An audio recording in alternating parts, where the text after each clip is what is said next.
Ili uweze kufanikiwa unahitaji mambo makubwa matatu. Mambo makubwa matatu ambayo ni mambo ya msingi na ni mambo ambayo ni msaada sana. Ni mambo ambayo nimewahi kuwafundisha wanafunzi kila walipokuwa wakinijia wakihitaji mbinu zitakazowasaidia kufaulu. Na mambo haya yamethibitishwa kufanya vizuri sana kwenye maeneo mbalimbali ya kimaisha. Kwa hiyo sio kwa ajili ya wanafunzi tu, bali mambo haya yana uwezo kukusaidia kwenye jambo lolote ambalo unahitaji kufanikiwa kwenye maisha yako. Jambo la kwanza kabisa ni bidii. Kuwa na bidii. Maana yake kwenye jambo ambalo unahitaji kufanikiwa, hakikisha unakuwa na bidii. Kinyume cha bidii ni uvivu.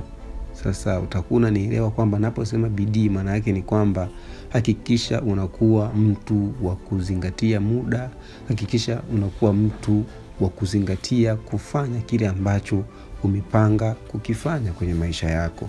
Manake uwe na bidii ya kutekeleza mambo yote ambayo yanahitajika ili kitu chako kiweze kufanikiwa, ili jambo lako liweze kufanikiwa. Manake kama ni kwa mwanafunzi, aweke bidii katika kusoma. Manake kama ni mfanyakazi, aweke bidii katika kufanya kazi. Vivyo hivyo pamoja na maeneo mengine kwa watu wengine katika maeneo mbalimbali. Jambo lingine ni shauku ya kutaka kufanikiwa. Huwa tunaita desire. Shauku ya kutaka kufanikiwa, hamu ya kutaka kufanikiwa. Katika jambo ambalo unalifanya, kuwa na hamu na kuwa na shauku ya kutaka kufanikiwa. Na hii shauku au hii hamu huwa haiji kwa bahati mbaya. Hii shauku huwa inakuja pale ambapo utajua umuhimu wa kile unachokifanya. Manake kile unachokifanya kina umuhimu gani?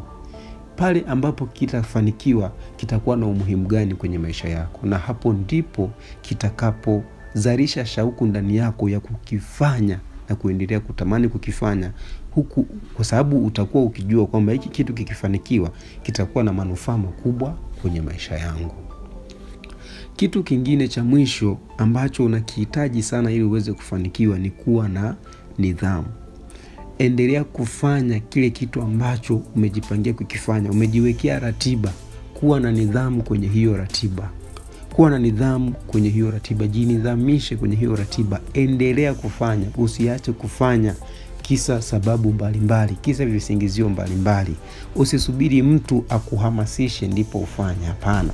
Jitume wewe mwenyewe, jihamasishe wewe mwenyewe, fanya wewe mwenyewe. Kumbuka kadiri unavyokuwa na bidii, unavyokuwa na shauku na unavyokuwa na nidhamu, ndivyo unavyoongeza nafasi ya kufanikiwa zaidi.